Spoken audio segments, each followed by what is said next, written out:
औकाफ की जो ज़मीनें थी वो अक़लियतों के स्कूल के लिए, कॉलेज के लिए, मदरसों के लिए, मस्जिदों के लिए, कब्रिस्तान के लिए ये जगह दी जाती। पिछले ज़माने में जब सुल्तान और उनकी सल्तनत चलती थी तब कुछ ज़मीनें थी।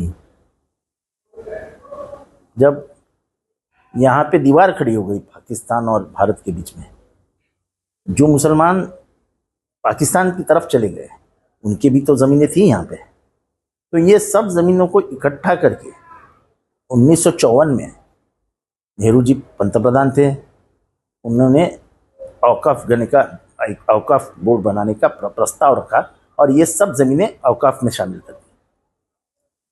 ये उम्मीद थी कि इन ज़मीनों के माध्यम से हम हमारे भाइयों का विकास करेंगे, एजुकेशन के बारे में, हॉस्पिटल के बारे में, ऐसे कई सारे जो सामाजिक हित के काम हैं वो इस माध्यम से करेंगे। मैंने थाने की बात बताऊं तो थाना में, शाहपुर में 3600 एकड़ औकाफ की लैंड है। लखनऊ में हजारों एकड़ है, दिल्ली में हजारों एकड़ है। तो ये औकाफ की लैंड ऐसी ऐसी जगहों पे, ऐसी जगहों का कभी हिस्टोरिकल यानी ऐतिहासिक महत्व कमी नहीं हो सकता। अब ये सरकार, बीजेपी सरकार ने उसको खोल दिया, बोले कोई औकाफ बेवकाफ नहीं रहेगा, तुम सब अपने औकात में रहो, अब ये ज़मीनें हम बेचेंगे।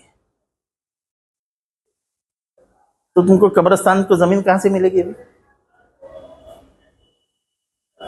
आने वाले दिनों में जब ज़मीनें लगेगी, हमारे मुमरा में देखो कौसा कब्रिस्तान की ज़मीन औकाफ की ज़मीन है,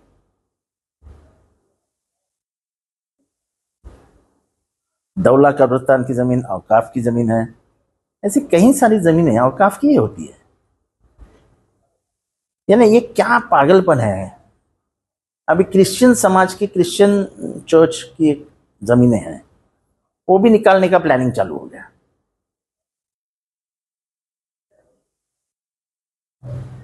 उनकी ज़मीन कुछ 1 लाख एकड़ के ऊपर है। फिर रहा दलित लोगों का, दलित वतन ज़मीन होती है, उसको ख़त्म करने की बात चल रही है। तो यानी दलित, मुसलमान, क्रिश्चियन, ये देश में ये ज़मीन तो सर पे उठा के ले नहीं जा सकते। ये ज़मीन तो यहीं पे रहने वाली है और अच्छे काम में उसका इस्तेमाल हो रहा है तो उसको होने दो। अगर अच्छे काम में उससे इस्तेमाल नहीं हो रहा है, आप सरकार हो, आप चाहे वो भूमिका ले सकते हो, पर ये ऐसे किसी के हक छीन लेना, जो मालिकाना हक था उनका, उसको गायब कर देना, तो कोई अच्छी बात नहीं है। ये डर का माहौल जो आप फैला रहे हो कि हम कुछ भी कर सकते हैं, ये इस देश के लिए अच्छा नहीं है। इस देश ने हमेशा शांति और अमन का सहारा लिया है, लेकिन क्या हुआ है क्या मालूम नहीं। लेकिन हर वक्त डराना किसी को, वो भी एक बार तय कर लेता है, मरना है तो मरना है, बस ठीक है चलो लड़के मरते हैं।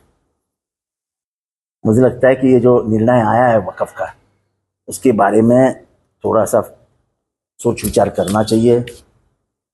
उनके ही समाज के लोगों को साथ बैठ के उसमें से कुछ रास्ता निकल सकता है क्या, ये भी देखना चाहिए।